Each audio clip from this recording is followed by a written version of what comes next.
En commençant par Henri. Henri, il est retraité, il était chef d'entreprise, il est dans le Morbihan.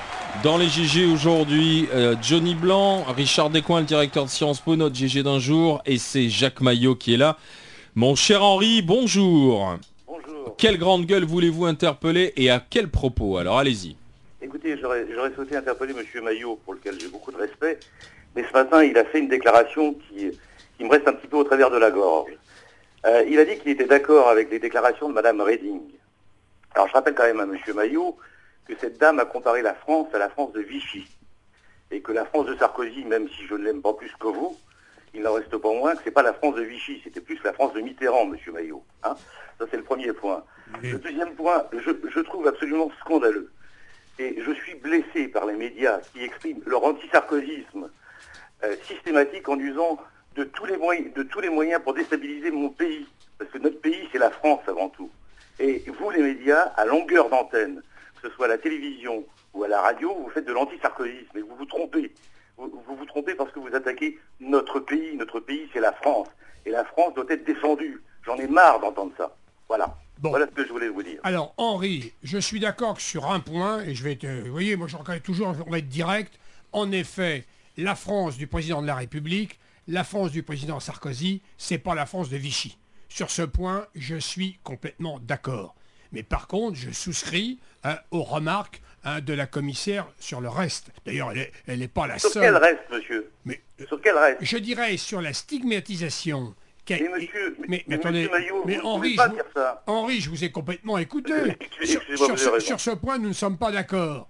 Mais je dirais que pendant l'été, en particulier, il y a eu une campagne d'ailleurs très orchestrée sur la sécurité et qu'on a montré du doigt et qu'on a stigmatisé une communauté, les Roms. Et attendez, je n'ai pas dit qu'il n'y avait pas de problème. Et je constate que d'ailleurs maintenant, le secrétaire d'État aux affaires européennes, Lelouch, Pierre Lelouch, a pris les contacts nécessaires, je dirais, avec la Roumanie et avec les Bulgaries et avec le gouvernement. Il y a même une déclaration récente du président roumain. Je vais d'ailleurs faire une parenthèse. Je vous signale que c'est un gouvernement de droite qui a négocié l'entrée dans l'Union européenne de la Roumanie et de la Bulgarie. Et je trouve que ça s'est fait un peu précipitamment et je suis très attaché au développement de l'Union européenne. Je pense que là-dessus, le gouvernement de l'époque aurait dû être beaucoup plus vigilant, beaucoup plus exigeant, et ce problème des Roms, qui est un problème extrêmement important, aurait dû être abordé et des décisions auraient pu être prises. Surtout quand même qu'actuellement, en plus, le gouvernement roumain, les Bulgares, touchent un certain nombre de subventions pour un programme d'intégration des Roms. Et donc là-dessus, je pense qu'il faut être très vigilant. On est bien d'accord, monsieur Maillot. Rappelez-vous d'une chose quand même. Quant à la France de Mitterrand, vous avez attaqué François Mitterrand. Ah ouais, complètement. Attendez, oui. François Mitterrand, c'est un homme de droite, ça reprend toute son histoire, là-dessus on sera d'accord. Non mais attendez, sur François, mais quand même, c'est un peu excessif aussi. François Mitterrand, certes il a été à Vichy, mais il ne symbolise pas toute la France de Vichy, François Mitterrand. Vous, les médias l'ont caché, monsieur, à l'époque. Et n'oubliez pas une chose, en parlant de l'Europe, s'il vous plaît, monsieur. Non. 53% des Français ont dit non à l'Europe. C'est vrai.